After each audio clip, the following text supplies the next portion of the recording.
তোমরা দুজনে ছেলেদের লাইফ নিয়ে কিছু বলো তো।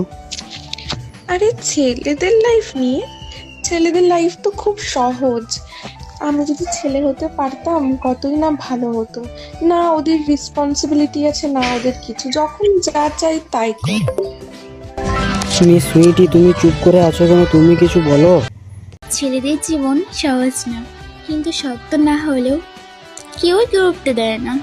ছেলেরা কাঁদলেও চুপচাপ কাঁদে, কারণ সমাজ শেখায় ছেলেরা কাঁদে না, সহ্য করে।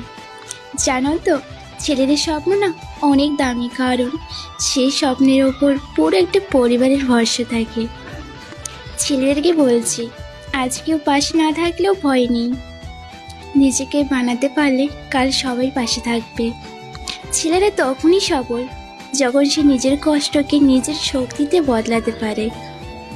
একলা থেকেও চলতে শেখো, কারণ ভিড় সব সময় সাপোর্ট দেয় না।